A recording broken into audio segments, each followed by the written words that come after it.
আলহামদুলিল্লাহ সোনাময় আঞ্চলিক বাজার জামে মসজিদর উন্নতি কল্পে প্রথম বার্ষিক দিনী প্রোগ্রামের আজ এই পবিত্র সময়ের সম্মানীয় সভাপতি সাহেব, এই মাহফিলের সমস্ত অতিথিবৃন্দ, জাতির মাতার মুকুট হযরত উলামায়ে কেরাম ও আইম্মায়ে মাসাজিদ, পর্দার আড়ালে বসে থাকা আমার সম্মানিত মা এবং ভগ্নীগণ, আল্লাহ রব্বুল আলামিন পৃথিবীর জমিনে মা জাতিকে যে আল্লাহ সৃজন করলেন, দুনিয়ার মাধ্যমে জানতে হবে সর্বপ্রথম বাবা হইল হযরতে আদম আর সর্বপ্রথম মা হলো হযরতে হাওয়া আলাইহিস সালাম। এর সঙ্গে আরেকটা কথা মনে রাখবেন, পৃথিবীর সর্বপ্রথম স্বামী হইল হযরতে আদম আর সর্বপ্রথম স্ত্রী হইল হাওয়া আলাইহিস সালাম। পৃথিবীর মাধ্যমে এই যে স্বামী স্ত্রীর যেটা রিশতা, এটা আসল জান্নাতি রিশতা। আল্লাহ তাআলা হযরতে আদমকে যখন বানাইলেন, হযরতে আদম আলাইহিস সালাতু ওয়াস সালামকে বানানোর পর যখন জান্নাতে রাখলেন, ওনাকে বসায়া রাখার পর হযরতে আদম একা একা বসে, আমাদের ভাষায় বলা হবে যে মাথা খুঁজায়, উনি টেনশনে, ওনার ভালো লাগে না। আল্লাহ রব্বুল আলামিন বুঝতে পারলেন, হে আদম, তোমাকে কি চাই সেটা আমি বুঝতে পারছি। আল্লাহ তাআলা আদম আলাইহিস সালাতু ওয়াস সালামের বাও দিকের একটা তেরা হাড়া দিয়া, হাড্ডি দিয়া আল্লাহ তাআলা হযরতে হাওয়া আলাইহিস সালামকে বানাইলেন। মা বোনেরা বুঝবেন, আপনাদেরকে কিন্তু আল্লাহ তাআলা পুরুষের অর্থাৎ আদমের বাও দিকের একটা বেকা, একটা তেরা হাড্ডির দ্বারা আল্লাহ তাআলা আম্মাজান হাওয়াকে বানাইছে, অর্থাৎ আপনাদেরকে বানাইছে। তো হাওয়া আলাইহিস সালাতু ওয়াস সালামকে বানানোর পর আদমের নিকটে যখন বসায়া রাখছে, অল্প দূরে, একবারে নিকটে নয়, আদম আলাইহিস সালাতু ওয়াস সালাম হাওয়ার দিকে হাত আগ বাড়াইতে চায়। আল্লাহ তাআলা বলল, দাঁড়াও। আল্লাহ তাআলা আদম নবীকে বলল যে এমনি নয়, স্ত্রীকে হাত লাগাইতে গেলে সর্বপ্রথম বিবাহ করতে হবে, আর বিবাহ করার আগে সর্বপ্রথম দেনমোহর দিতে হবে।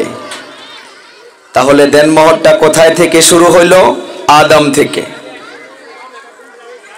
হযরতে আদম আলাইহিস সালাতু ওয়াস সালাম আল্লাহ রব্বুল আলামিন কে বলে, ইয়া রব্বাল আলামিন, আমি আদম কোথায় থেকে দেনমোহর দিব?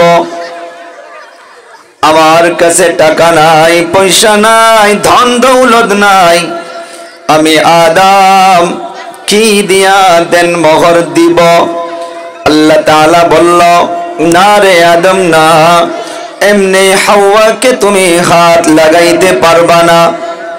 আল্লাহ তাআলা জানাইয়া দিল, রে আদম, আখিরি জামানায় হযরতে মুহাম্মদুর রাসূলুল্লাহ সাল্লাল্লাহু আলাইহি সাল্লাতু ওয়াস সালামকে আমি প্রেরণ করব। রে আদম, ও আখিরি নবীর উপরে তুমি কয়েকবার দরুদ শরীফ পড়ে দাও, এইটাই তোমার জন্য হইয়া যাবে দেনমোহর। আদম নবী, আমার আপনার নবী সাল্লাল্লাহু আলাইহি সাল্লাতু ওয়াস সালামের উপরে কয়েকবার দরুদ পড়ে দিল। আদম নবীর জন্য দেনমোহর হইয়া গেল। ও পর্দানিশী মা, দুনিয়ার জমিনে আদম আলাইহিস সালাতু ওয়াস সালামকে ওই যে জান্নাতি রিশতা বলে আল্লাহ তাআলা কোরআনে কারীমেও জানায়া দিয়েছে, ওয়া কুলনা ইয়া আদম উসকুন আনতা ওয়া যাওজুকাল জান্নাহ। আল্লাহ রাব্বুল আলামিন জানায়া দিল, ও আদম, আপনি আর আপনার স্ত্রী হাওয়া দুজন জান্নাতের মধ্যে থাকো। ওয়া কুলা মিনহা রাগাদান হাইসু শিতুমা ওয়ালা তাকরাবা হাযিহিশ শাজারা। আল্লাহ তাআলা আদম আর হাওয়া আলাইহিস সালামকে ওই জান্নাতের মধ্যে একটা ফল খাওয়ার জন্য নিষেধ করেছিল। শয়তান ওয়াসওয়াসা দিয়া, ভুল বুঝাবুঝি করে দিয়া আদম আর হাওয়া আলাইহিস সালামকে দুজনকে জান্নাতের মধ্যে ওই ফল খাওয়াইয়া দেওয়ার পর আদম আর হাওয়া আলাইহিস সালামের কি অবস্থা হয়েছিল আল্লাহ তাআলা জান্নাত থেকে দুনিয়ার জমিনে পাঠাইয়া দিয়েছে। এই জন্য বলা হয়, দুনিয়ার জমিনে যতগুলো স্বামী স্ত্রীর রিশতা রয়েছে, এই রিশতাটা দুনিয়াবি নয়, এই রিশতাটা হইতেছে জান্নাতি। মা বোনগুলো অল্প আগ বেড়ে আসেন গো, পিছনে জায়গা আরো হইতেছে না। আপনার আরো অল্প অল্প কষ্ট করে আগ বেড়ে আসেন, পিছনে অনেক মানুষ, অনেক মা বোনগুলো দাঁড়াইয়া আছে। আম্মা জান, ও আম্মা জানেরা, আপনারা ধ্যান দেবেন, মনোযোগ দিবেন। আয়াতে কারিমা তিলাওয়াত করেছি, মান আমিলা সালিহাম মিন যাকারিন আও উনসা ওয়া হুয়া মুমিন। আল্লাহ তাআলা জানেন দুনিয়ার মাধ্যমে পুরুষ হইতে পারে অথবা নারী, সে যদি মুমিন হয়, মুমিনা হয়, ইমানদার হয়, ভালো ভালো কাজ করে, ভালো ভালো কর্ম করে, আল্লাহ তাআলা জানিয়ে দিল, ফালানুহিয়ান্নাহু হায়াতান তাইয়্যিবা। আমার মা বোনদেরকে বলবো, রে মা, আল্লাহ তাআলা জানাইয়া দিল দুনিয়ার মাধ্যমে যারা ইমানদার হবা, যারা মুমিন বান্দা বান্দি হবা, যারা মুমিনা হবা, আল্লাহ তাআলা জানাইয়া দিল ঈমান আনার পর যারা নেক আমল করবা, ভালো ভালো কাজ করবা, আল্লাহ তাআলার ওয়াদা এই দুনিয়াবি জিন্দেগিটা আল্লাহ তাআলা ওই মা বোনদের জন্য পাক পবিত্রতা ওয়ালা জীবন বানাইয়া দিব, সুখ শান্তি ওয়ালা জীবন আল্লাহ তাআলা দান করে দিব। ও মা, আল্লাহ তাআলা এতটুকুই বলে শেষ করে নাই, দুনিয়া দেখতে দেখতে পার হইয়া যাবে রে মা। কেউ 50 বছর, কেউ 60 বছর, কেউ 70 বছর। আল্লাহ তাআলার ওয়াদা আল্লাহ তাআলা জানাইয়া দিল, ওয়ালা নাজজিয়ান্নাহুম আজরাহুম বিআহসানি মা কানু ইয়ামালুন।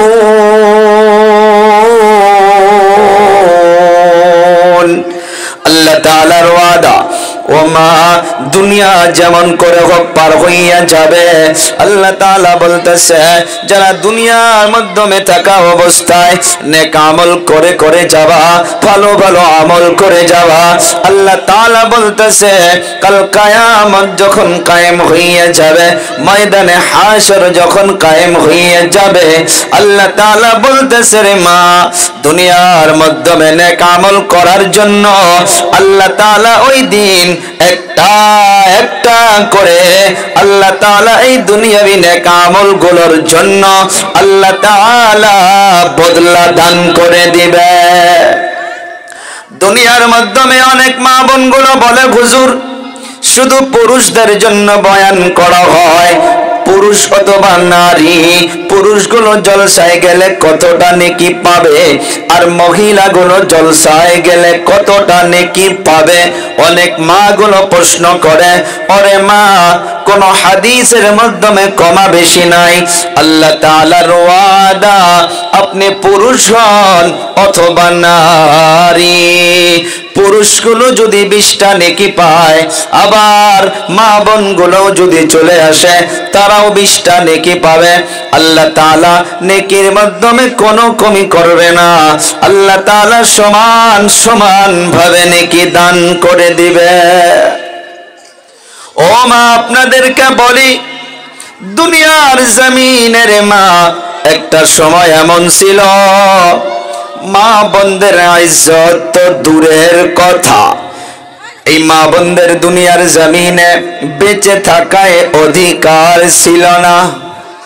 আল্লাহ তাআলা কোরআনে কারীমের ভিতরে জানাইয়া দিয়েছেন, জামানে জাহিলিয়াত এমন একটা সময় ছিল, দুনিয়ার মাধ্যমে কাউকে যদি বলা হইতো, ও বাবা আপনার বাড়ির মাধ্যমে আপনার স্ত্রীর গর্ভের মাধ্যমে বোধহয় কন্যা সন্তান আসবে, এই খবরটা দেওয়ার সাথে সাথে তাদের চেহারাগুলো কালো হইয়া যাইত, তাদের চেহারাগুলো মলিন হইয়া যাইত। কেন? প্রশ্ন করতে পারেন মা, শুধু কন্যা সন্তান যদি আসা খবর দেওয়ার সাথে সাথে তাদের ফেস চেহারা বদলে যাইত কেন? তারা সমাজের মাধ্যমে এত বড় ঘৃণনীয় কাম বলে মনে করত যে কন্যা সন্তান জন্ম হবে, তারপর লালিত পালিত করতে লাগবে, তারপর বড় হবে, তারপর বিবাহ দিতে লাগবে, এর মতো আর লজ্জিতর ব্যাপার নাই। এই জন্য তারা টেনশনে পড়ে যাইত। ও মা, একজন সাহাবীর ঘটনা, ইসলাম কবুল করে নাই ওই সময়, ইসলাম কবুল করার আগের ঘটনা। আমার আপনার নবী মসজিদে নববীর মাধ্যমে সমস্ত সাহাবা কেরামদেরকে নিয়ে বসে আছে। আমার আপনার নবী সবাইকে এলান করতেছে, ও সাহাবীরা রে, যারা কলেমা পড়েছো, ইসলাম কবুল করার আগে যারা যত বড় বড় গুনাহ করো না কেন, যত বড় বড় পাপ করো না কেন, কেউ যদি পড়ে নেও লা ইলাহা ইল্লাল্লাহু মুহাম্মাদুর রাসূলুল্লাহ, তাদের জীবনের যাবতীয় গুনাহ খাতা আল্লাহ মাফ করে দেয়। সব সাহাবা কেরাম বসে আছে, একজন সাহাবী ইসলাম কবুল করার পর থেকে আরো বেশি বেশি করে কান্না করে। আমার আপনার নবী প্রশ্ন করলো, ও সাহাবী রে, কি হয়েছে তোমার? তুমি ইসলাম কবুল করার পর তোমার কি কষ্ট বেশি হয়েছে নাকি? তুমি ইসলামে প্রবেশ করার পর তোমার কি দুঃখ বেশি হয়েছে নাকি? প্রত্যেক দিন তোমার কান্না দিন দিন বাড়তে আছে, দিন দিন তোমার কান্না বেশি হইতে আছে। ওইজন সাহাবী বলে, ও হুজুর, এই জন্য আমি কান্না করি, আমি একজন এমন সাহাবী, আজ তো কলেমা পড়েছি, আমি ইসলাম কবুল করার আগে আমি এমন একটা কাজ করেছি হুজুর, ইয়া রাসূলুল্লাহ, ওই কাজটার জন্য দিন দিন পার হইতেছে আর আমার কান্না বেশি বেশি করে বাড়তেই আছে। আমার আপনার নবী বলল, তুমি যতই বড় গুনাহ করো না কেন, আল্লাহ তাআলা তোমার গুনাহ মাফ করেছে, কারণ তুমি কলেমা পড়ে নিয়েছো। তো তবে সাহাবীর কান্না বন্ধ হয় না। ওইজন সাহাবী আরো কান্না করতে আছে। আবার আপনার নবী প্রশ্ন করলো, ও সাহাবী, কিসের জন্য কান্না করো? কোন বস্তু তোমাকে কান্না করায়? ওইজন সাহাবী ঘটনা শোনাইল, ইয়া রাসূলুল্লাহ, ইয়া হাবিবাল্লাহ, আমি জামানে জাহিলিয়াতের মাধ্যমে, আমি যখন ইসলাম কবুল করি নাই, আমি বিবাহ করার পর আমার স্ত্রীকে রেখে আমি অনেক বছরের জন্য আমি তিজারত করতে গিয়েছিলাম, আমি বিজনেস করতে গিয়েছিলাম, আর আমার স্ত্রীকে আমি নসিহত ওসিয়ত করে গিয়েছিলাম, আমি ঘুরে আসার আগে যদি কন্যা সন্তান জন্ম হয় তাকে জীবিত কবর দিয়া পুঁতিয়ে দিয়া তাকে মেরে ফেলবা, আর যদি ছেলে সন্তান জন্ম হয় তাকে আমার মতো করে বড় করবা। ইয়া রাসূলুল্লাহ, আমার ঘরের মাধ্যমে আল্লাহ তাআলা একটা কন্যা সন্তান দিয়েছিল। আমি যখন সফর থেকে চলে আসছি, আসার পর আমি বাড়ির বাহিরে দেখেছি একটা চাঁদের মতো একটা কন্যা সন্তান খেলাধুলা করতেছে। আমি আমার স্ত্রীকে প্রশ্ন করলাম, ও পানের স্ত্রী গো, এইটা কে, কার মেয়ে আমার বাড়ির মাধ্যমে খেলাধুলা করতেছে? আমার স্ত্রী তখন বলল, এইটা অন্য বাড়ির একটা মেয়ে আমাদের এখানে খেলাধুলা করতে আসছে। স্ত্রী মনে করেছিল যে এর বাবা বাড়িতে চলে আসার আগে আমি অন্য বাড়িতে পাঠাইয়া দিব।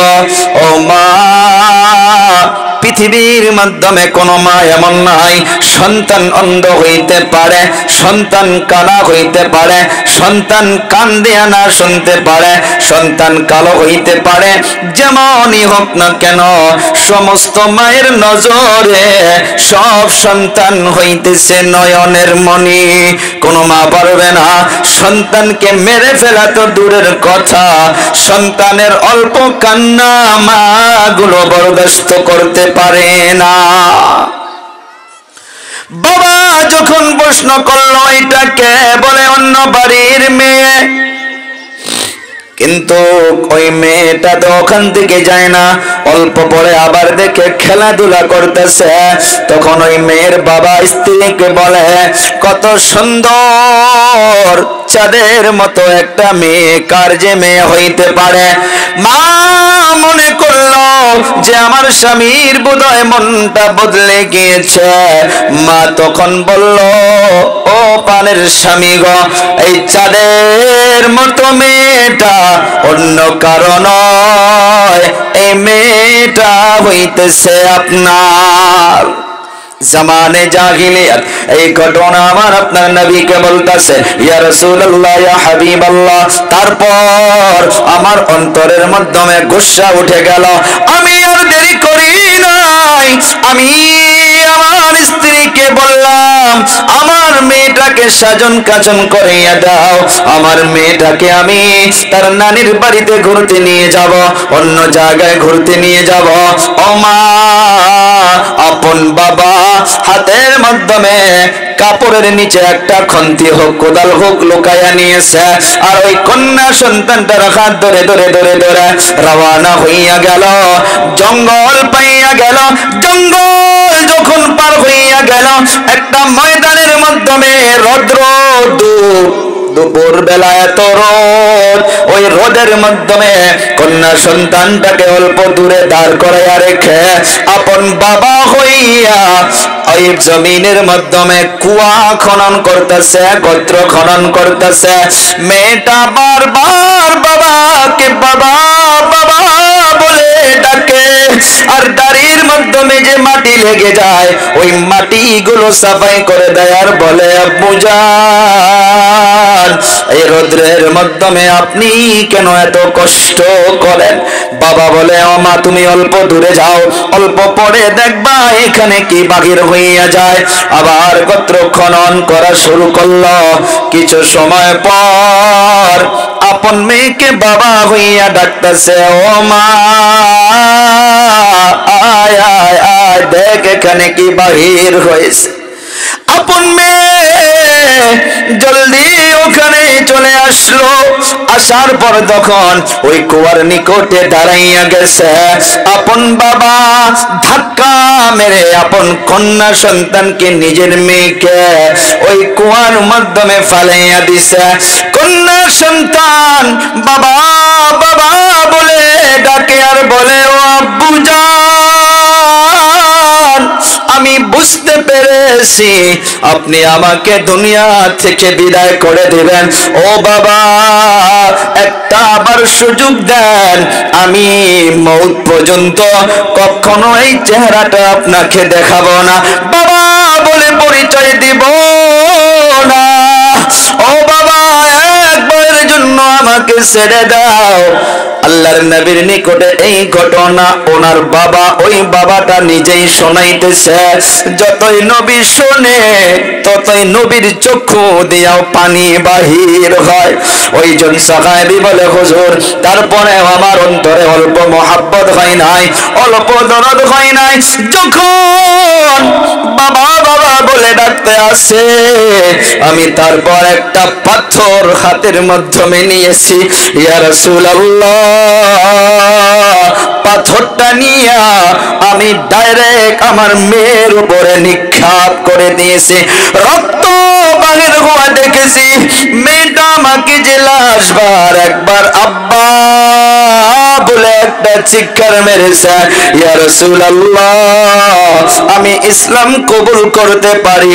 ওই বাবা ডাক্তার সব সময় আমার কানের মাধ্যমে আজ পর্যন্ত পড়ে, ইয়া রাসূলুল্লাহ, আল্লাহ কি আমাকে ক্ষমা করেছে নাকি?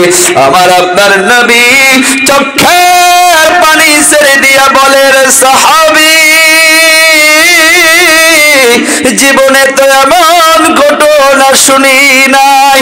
যারে সাহাবী যা, আল্লাহর কাছে কান্না করতেই থাক। তুমি কলেমা পড়েছো, হইতে পারে আল্লাহ তাআলা এই কলেমার জরিয়া করে তোমার এই গুনাহটাও আল্লাহ মাফ করে দিবে। ও আমার মা, কি বুঝলাম?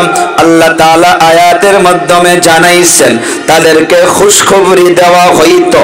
ওয়া ইযা বুশিরা আহাদুহুম বিল উনসা যাল্লা ওয়াজহুহু মুসওয়াদ্দাও ওয়া হুয়া কাযীম। আল্লাহ তাআলা জানাইয়া দিয়েছে, যখন কাউকে যদি খুশখবরি দেওয়া হইতো যে আপনার বাড়ির মাধ্যমে কন্যা সন্তান আসবে, তাদের চেহারাটা বিল উনসা যাল্লা ওয়াজহুহু মুসওয়াদ্দাও ওয়া হুয়া কাযীম, কালো হইয়া যাইত, টেনশনে পড়ে যাইত। এর থেকে বোধহয় বড় কোনো খারাপ কথা হইতে পারে না। ও মা, এখন বলি আপনাদেরকে, অনেক মা বোনগুলো শিক্ষিত হওয়ার পরেও একটা আওয়াজ তোলেন রে মা, যে ইসলাম আমাদের অধিকার নষ্ট করেছে। অনেক মা বলে ইসলাম আমাদেরকে সম্মান দেয় নাই, ইসলাম আপনাদেরকে ইজ্জত দেয় নাই। এইটা ওই মাগুলো বলে যে মাগুলোর বাজার করা ইচ্ছা থাকে, যে মাগুলোর মার্কেট করা ইচ্ছা থাকে, যে মাগুলো বেপরদাগি করে ঘোরার চেষ্টা করে, ওই মাগুলোই বলে ইসলাম নাকি আপনাদেরকে কিছুই দেয় নাই। ও মা, ইসলাম আপনাদেরকে সব কিছুই দিয়েছে। ইসলাম আল্লাহ তাআলা কোরআনে কারীমে জানাইয়া দিল, ওয়া ইযাল মাউউদাতু সুইলাত বিআইয়ি যামবিন কুতিলাত। আল্লাহ তাআলা জানাইয়া দিল, ও পয়গম্বর, আপনি জানাইয়া দিন, দুনিয়ার মাধ্যমে যারা জীবিত কন্যা সন্তানকে পুতাইয়া দেয়, নষ্ট করিয়া দেয়, তাদেরকে মেরে ফেলে দেয়, আল্লাহ তাআলার কাঠগড়ায় দাঁড়াইয়া দাঁড়াইয়া একটা একটা করে জবাব দিতে হবে। ও মা, একটা কথা পর্দার আড়াল থেকে শুনে নিন, বুঝতে হবে।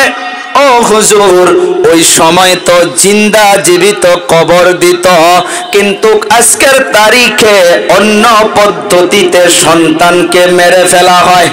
খুলে বললাম না রে মা, বুঝে নিবেন। অনেকগুলো খবর পাওয়া যায় এলাকার মাধ্যমে, কত সরকারি আশা বোন মা গুলো থাকে না নাই, ওই মা বোন গুলো যদি এখানে আছেন, দরকার পড়লে পায়ে হাত দিয়া বলে যাব রে মা, দুনিয়ার মাধ্যমে 100, 200, 500, 1000 টাকার জন্য এ কাজ করবেন না। আল্লাহ তাআলা দেখছে কোরআনে কারিমে আল্লাহ তাআলা জানাইল বিআইয়ি যামবিন কুতিলাত, কিসের জন্য আপনি কতল করবেন, কিসের জন্য আপনি মেরে ফেলবেন। ও মা গোয়ালপাড়ায় চলে যায়, সিভিলে চলে যায়, পুরানা মেডিকেলে চলে যায়।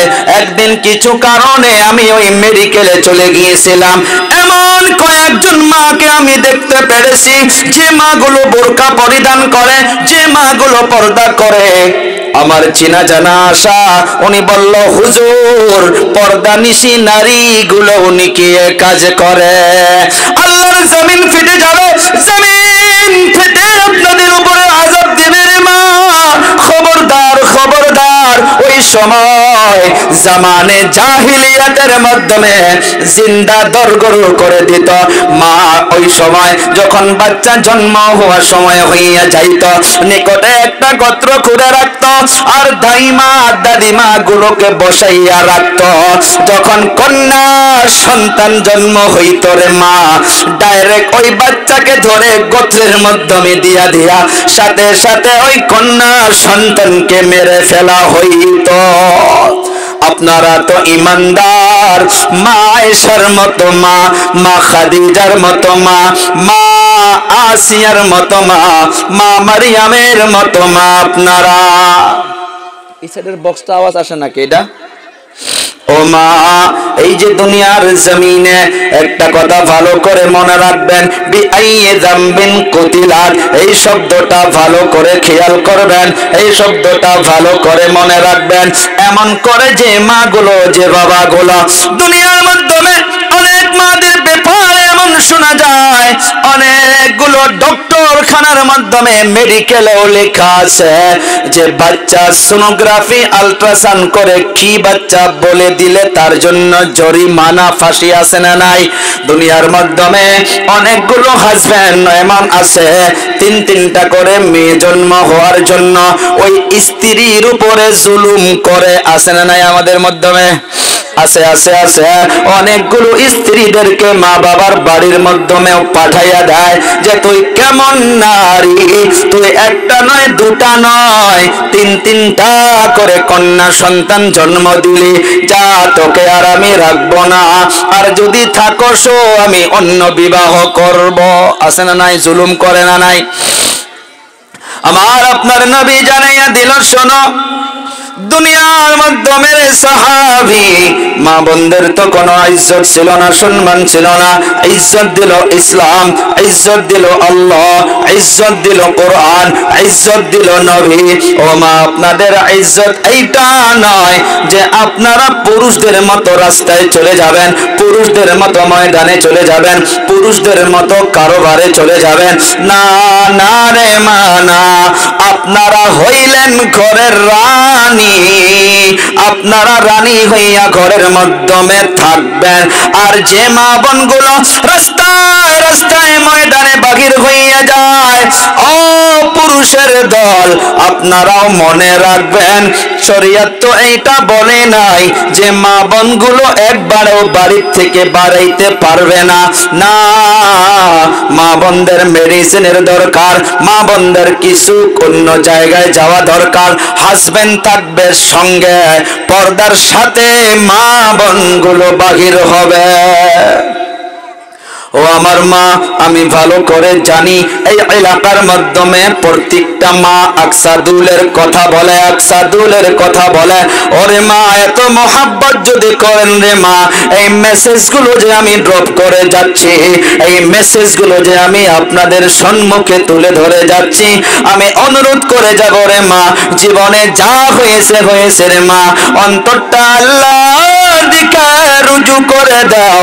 আল্লাহ তাআলা হইতে পারে এই জলসার জরিয়া করিয়া আল্লাহ আমার আপনার জীবনের গুনাহ খাতাগুলো মাফ করতে পারে।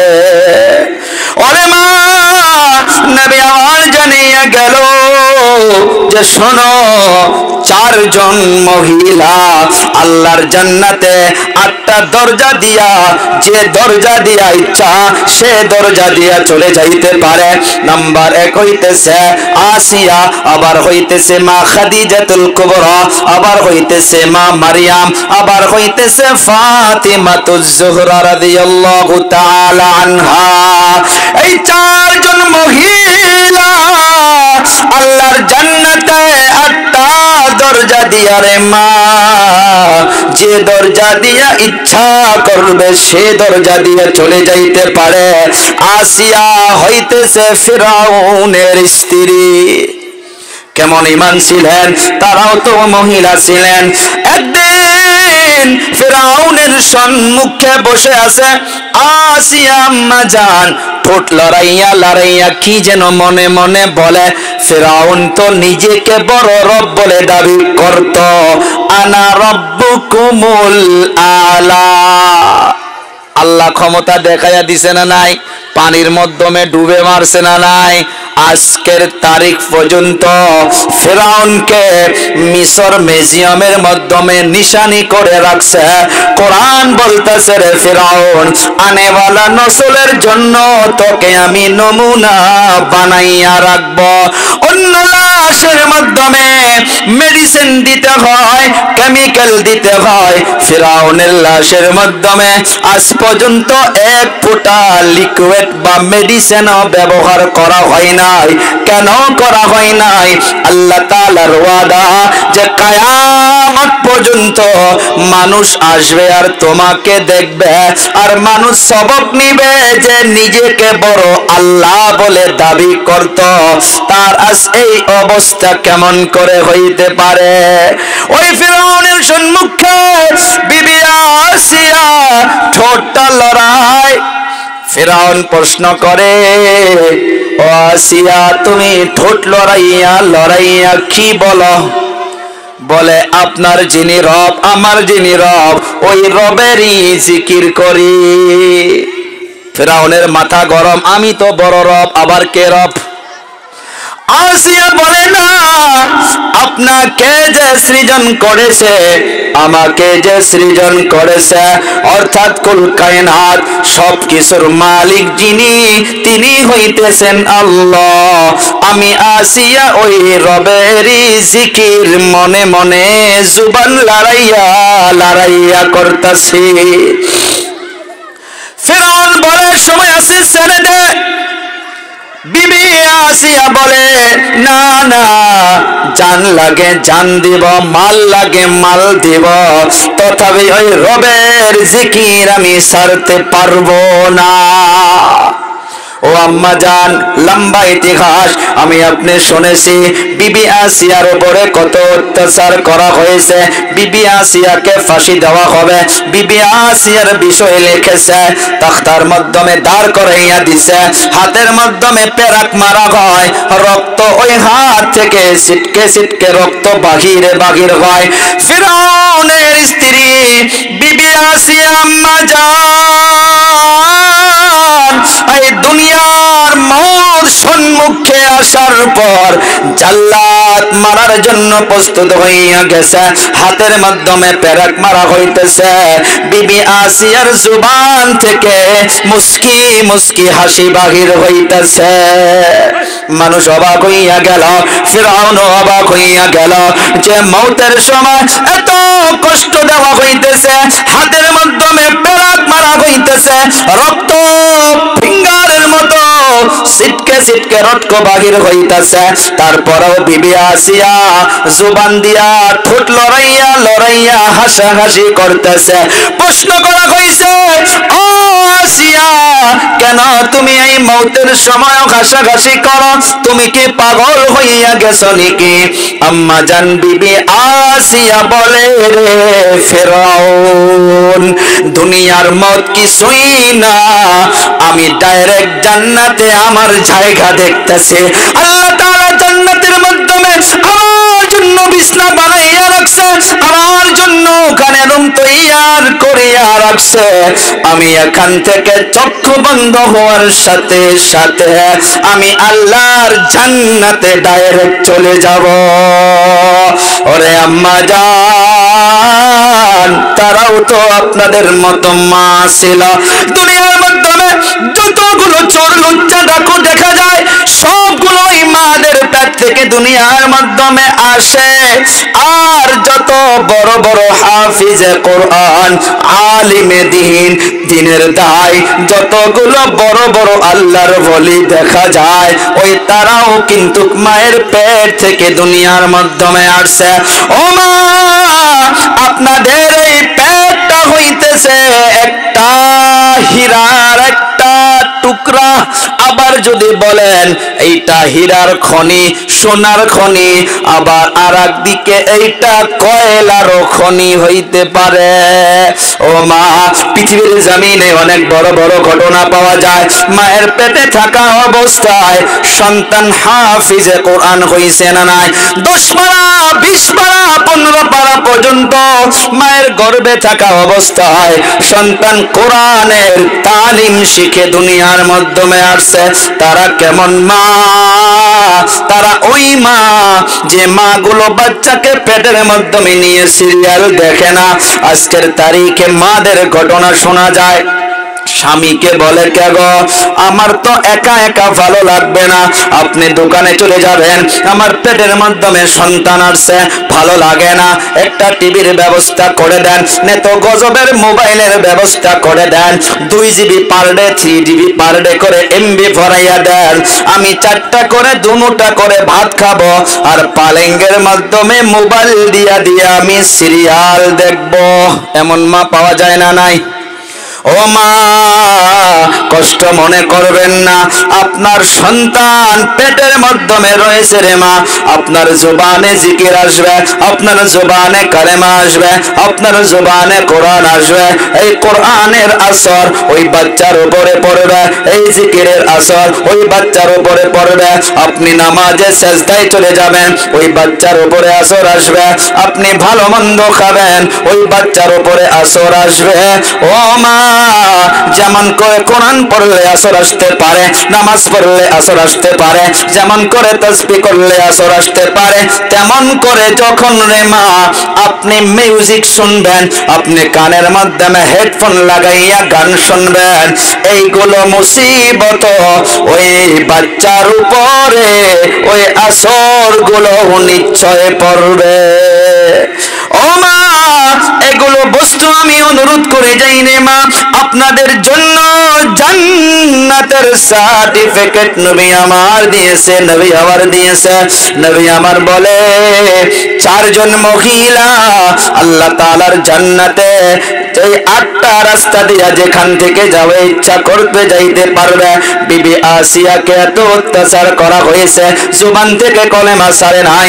অনেকগুলো মা বোন গুলো বলে, হুজুর আমার স্বামী এমন এমন, আমার স্বামী নামাজকে সাপোর্ট করে না, আমার স্বামী কোরআনকে সাপোর্ট করে না। ও মা, আমি কয়েকটা কথা বলে যাই। ওই স্বামীদের জন্য আপনি যখন খানা বানাবেন, আপনি বিসমিল্লাহ পড়ে খানা বানান, দরুদ শরীফ পড়ে খানা বানান। আর আপনাকে নামাজের যদি সময়ও না দেয়, আপনি তানহা একলাই বসে নামাজ পড়ে আসলটা তুলে আল্লাহর কাছে নিজের স্বামীর জন্য দোয়া করেন। ও মা, দুনিয়ার জমিনে নবী আমার বলে গেল, মানুষ হইয়া মানুষকে সেজদা করা যাবে না, কিন্তু যদি যাইতো আমি নবী বলে যাইতাম যে দুনিয়ার মাধ্যমে যতগুলো স্বামী স্ত্রীর রিশতা রয়েছে সবগুলো স্ত্রী নিজের স্বামীর পায়ের মাধ্যমে সেজদা করবে, কিন্তু না, সেজদা করা যাবে না।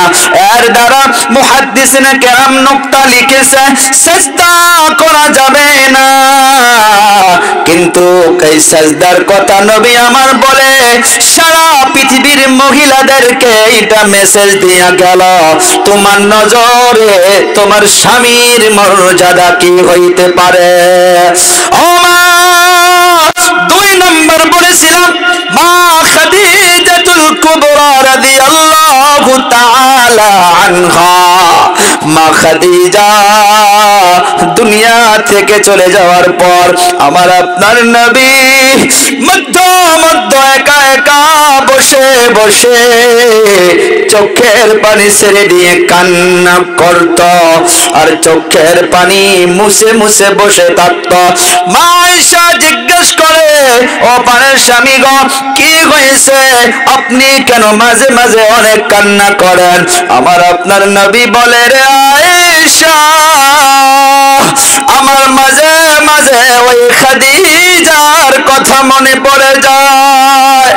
মা আয়েশা একদিন জুবান থেকে একটা খারাপ কথা বলে ফেলল যে, ও স্বামী গো, আমরা এতগুলো বিবি থাকতে ওই বুড়ি মহিলার কথা কেন মনে করে কান্না করেন? আমার আপনার নবীর চেহারাটা লাল হইয়া গেল। ঠাস করে মা আয়েশাকে এমন ভাবে ধরেছে, কোনদিন আমার আপনার নবী কোন স্ত্রীকে অমন ভাবে রাগ করে থাবা দিয়া ধরে নাই। যেদিন খাদিজাকে বুড়ি মহিলা বলে মা আয়েশার জবান থেকে বাহির হয়েছিল, আমার আপনার নবী মা আয়েশাকে ধরে বলে, রে আয়েশা, জীবনে যতদিন বেঁচে থাকবা খাদিজার কথা যেন এমন ভাবে বলা না হয়। ও আয়েশা, তোমরা সবগুলো বিবি হইলা আমার সুখের দিনের বিবি, আর খাদিজা হইতেছে ওই দুঃখের সময় আমার স্ত্রী, যে সময় আমার কেউ নাই, মা নাই, বাবাও নাই, দাদারও ইন্তেকাল হইয়া গেছে, চাচারও ইন্তেকাল হইয়া গেছে, আমি নবী এবং মক্কার মাধ্যমে কেউ নাই। ওই খাদিজা আমার সবসময় খেয়াল রাখতো, রে আয়েশা, আমি 40 বছর পর্যন্ত ওই যে গারা হিরার মাধ্যমে যে আমি চলতাম, এমন একটা রাস্তা আজকের তারিখেও রে মা আমি যে উঠেছিলাম পাক্কা 2.5 থেকে 3 ঘন্টা লাগে। এখন কিছু কিছু সিঁড়ি বানানো আছে, ওই সময় সিঁড়ি বানানো ছিল না, ওই সময় কোনো রাস্তা ছিল না, কিন্তু আমার আপনার নবী ওই পাথর বেয়ে বেয়ে ওই পাহাড়ের উপরে চলে যায়। উপরে ওঠার পর আবার কিছু নিচে আসা লাগে, মেন মাঝখানে, মেন সেন্টারে, ওই জায়গার মাধ্যমে আমার আপনার নবী একা একা একা একা তানহা তানহা আল্লাহর ইবাদত করত। আর মা খাদিজাতুল কুবরা একটা মহিলা মানুষ, ওই সিঁড়ি ওই পাথর কেমন করে ধরে ধরে আমার আপনার নবীর জন্য নাস্তা তোষা নিয়ে যাইত। নাস্তা তোষা 1 সপ্তাহের জন্য নিয়ে যাইত, 10 দিনের জন্য নিয়ে যাইত। মা খাদিজা কত কষ্ট করে করে করে করে নবীর জন্য নাস্তা নিয়ে যাইত, স্বামীর খেদমত করত। ও মা, নবীর জুবান দিয়ে আরো শুনেন খাদিজার কি প্রশংসা করতেছে। আমার আপনার নবী মা আয়েশাকে বলে, রে আয়েশা, আমি রাত্র বেলা 1টা বাজায়, 2টা বাজায়, 2টা 3টা বাজায় কলেমার দাওয়াত দিয়া দিয়া যখন বাড়িতে চলে আসতাম, আমি একটা দিনও আমি খাদিজাকে একবারের বেশি আর আমি 2 বার কোনোদিন ডাকতে হয় নাই। মামুলি কথা। আমার আপনার নবী মা খাদিজার দরজার মাধ্যমে এসে শুধু সালাম দিয়েছিল, সালামটা দেওয়ার সাথে সাথে মা খাদিজাতুল কুবরা দরজা খুলে বলে, লাব্বাইক ইয়া রাসূলুল্লাহ। আমার আপনার নবী অবাক হইয়া গেল, ও খাদিজা, রাত্র 1টা নয়, 2টা নয়, আমি একবার ডাক দেওয়ার সাথে তুমি সাথে সাথে দরজা খুলে দাও, তুমি কি ঘুমাও না? মা খাদিজা বলতো, ইয়া রাসূলুল্লাহ, আমি জানি আপনার মাও নাই, বাবাও নাই, এই মক্কার মাধ্যমে আপনার কেউ নাই, কেউ নাই। আপনি কালেমার দাওয়াত দেওয়ার জন্য মানুষের দ্বারে দ্বারে ঘুরেন, আপনি না জানি কত কষ্ট করেন, রাত্রবেলা বাড়িতে এসে আপনি আমাকে বারবার ডাকবেন, এর থেকে আর স্বামীর জন্য বড় বেয়াদবি কোনো কিছুই হইতে পারে না। ও খাদিজা, তাহলে তুমি কি করো? ও স্বামী গো, আপনি না আসা পর্যন্ত আমার এই পিঠটা বিছনায় একটা সেকেন্ডের জন্য আমি নেই না। ও খাদিজা, কি করো কি করো? মা খাদিজাতুল কুবরা বলতেছে, ও প্রাণের স্বামী গো, আমি এই দরজার নিকটে দাঁড়াইয়া থাকি, যখন বেশি ক্লান্ত লেগে যায় এই পিঠটা দরজার মাধ্যমে লাগাইয়া দিয়া আমি আমার স্বামীর জন্য ইন্তজার করে থাকি।